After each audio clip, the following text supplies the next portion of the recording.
여러분, 오늘 아침 출근길에 무심코 지나쳤던 동네 떡집의 간판을 기억하십니까? 한때 골목의 이정표였고 명절이면 마을 사람들의 기대감으로 줄이 길게 늘어섰던 그곳.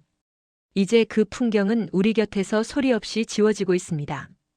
최근 5년간 대한민국에서 사라진 떡집은 확인된 곳만 700곳이 넘습니다. 2024년 자영업 폐업자 100만 명 시대. 이 숫자는 단순한 통계가 아닙니다. 평생을 쌀가루와 씨름하며 자식들을 대학 보내고 가정을 일궈온 우리 시대 아버지, 어머니들의 삶이 통째로 무너지고 있다는 사형 선고와 같습니다. 사람들은 말합니다. 요즘 누가 떡을 먹어? 빵을 먹지. 혹은 결혼식이 줄어서 그래. 틀린 말은 아닙니다. 하지만 그것이 전부일까요? 떡집의 몰락은 단순한 입맛의 변화가 아닙니다. 이것은 대한민국을 지탱해온 경조사 문화의 붕괴, 부동산 자본의 비정상적 팽창, 그리고 편의점이라는 유통 공룡의 습격이 만들어낸 거대한 구조적 비극입니다. 오늘 우리는 떡집이 왜 이토록 처참하게 무너지고 있는지, 그리고 이 절망의 쓰나미 속에서도 기적처럼 살아남은 1%는 무엇이 달랐는지, 그 잔인하고도 희망적인 진실을 파헤쳐 보겠습니다. 이 영상은 단순히 떡집 이야기를 넘어 대한민국에서 자영업자로 살아남는다는 것이 얼마나 가혹한 전쟁인지 그 실체를 보여드릴 것입니다.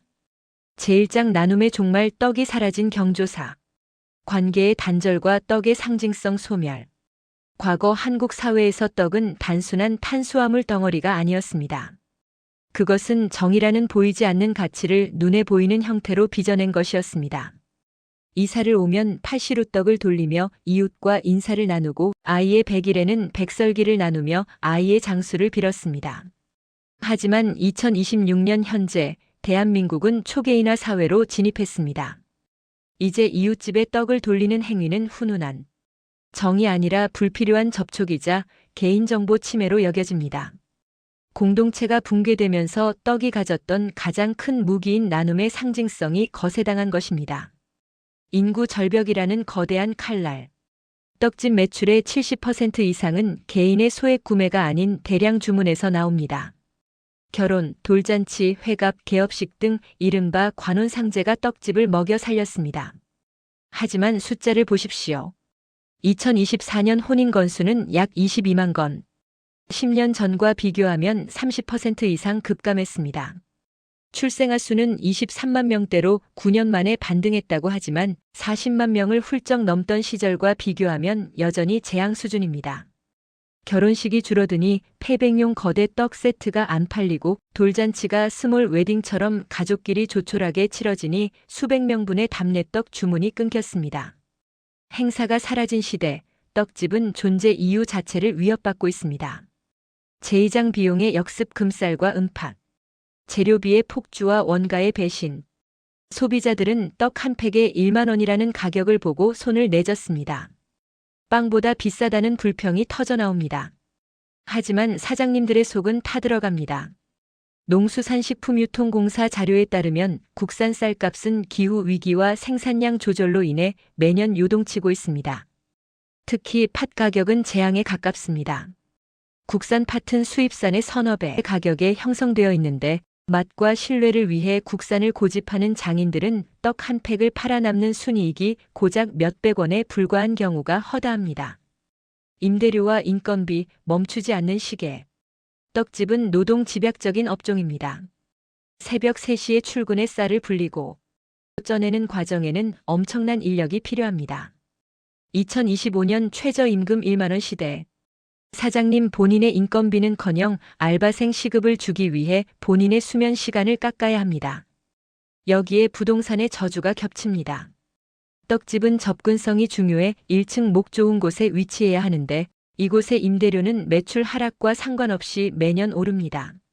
매출은 꺾이는데 고정비는 치솟는 데드크로스 상황 700곳의 폐업은 이 가혹한 계산기를 두드린 끝에 나온 눈물의 결론입니다.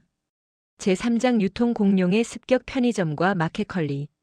24시간 불이 켜진 떡집 편의점. 동네 떡집은 망해가는데 편의점 떡은 날개 돋친 듯 팔립니다. CU, GS25 같은 유통 공룡들은 대형 식품 공장과 손잡고 인절미 크림떡, 초코 찰떡 같은 퓨전떡을 쏟아냅니다.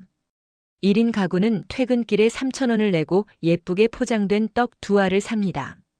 그들에게 떡집의 거대한 한 팩은 부담일 뿐입니다. 편의점은 떡집의 일상 간식 시장을 완전히 장악해버렸습니다. 새벽 배송이 지워버린 동네 상권. 마켓컬리나 쿠팡이츠 같은 플랫폼은 유명 맛집 떡을 전국 어디든 새벽에 배송해줍니다. 굳이 우리 동네의 이름 모를 떡집에 갈 이유가 사라진 것입니다. 정보의 비대칭이 사라진 시대, 소비자들은 가장 유명한 떡, 가장 화려한 떡을 스마트폰 클릭 한 번으로 집 앞으로 불러들입니다. 동네 떡집 사장님들이 스마트폰 앱과 싸워 이길 방법은 사실상 없습니다. 제사장 마케팅의 함정, 인스타그램 감성이 망친 떡집들. 본질 없는 화려함, 예쁜 쓰레기의 탄생.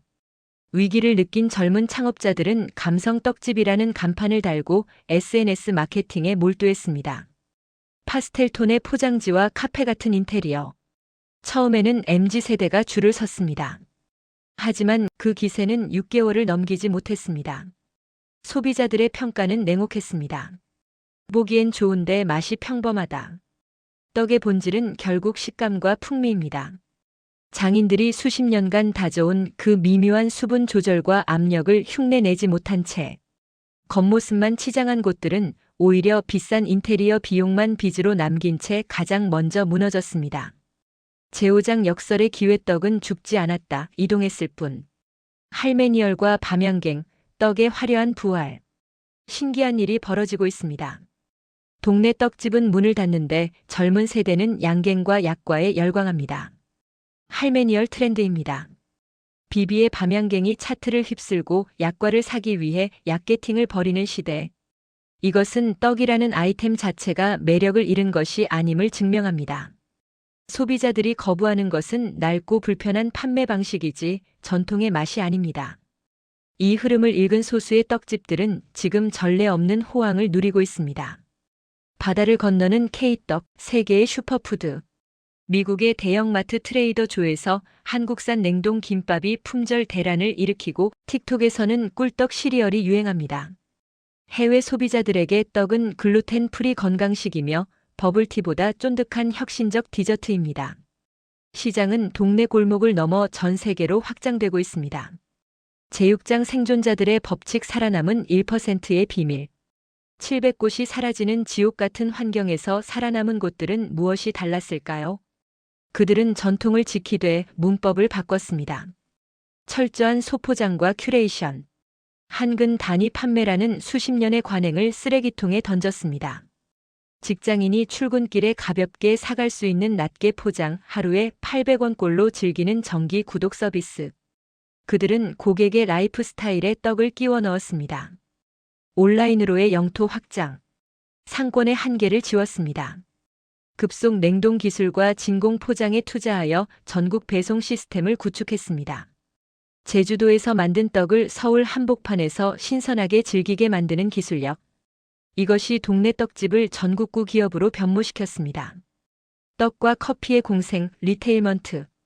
떡집을 물건만 사고 나가는 곳에서 머무르는 공간으로 바꿨습니다. 쑥떡 에스프레소, 흑임자 라떼를 내놓는 떡 카페는 젊은 세대의 데이트 코스가 되었습니다. 그들은 떡을 파는 것이 아니라 전통을 즐기는 경험을 팔았습니다.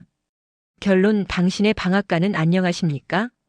대한민국 떡집의 몰락은 단순히 한 업종의 쇠퇴가 아닙니다.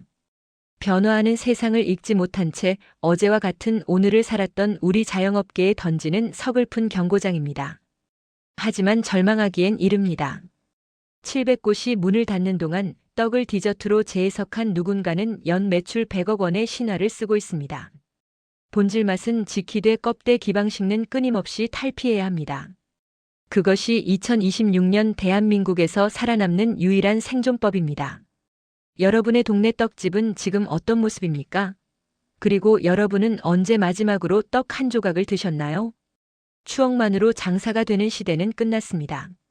하지만 고객의 갈증을 읽어내는 사람에게 떡은 여전히 세상에서 가장 고소하고 달콤한 기회가 될 것입니다. 오늘 영상이 대한민국 자영업의 민낯과 나아갈 길을 고민하는 계기가 되었기를 바랍니다. 내용이 유익했다면 구독과 좋아요로 이 작은 채널을 응원해 주십시오. 저희는 다음 시간에 또 다른 골목 상권의 숨겨진 진실로 돌아오겠습니다. 시청해 주셔서 감사합니다.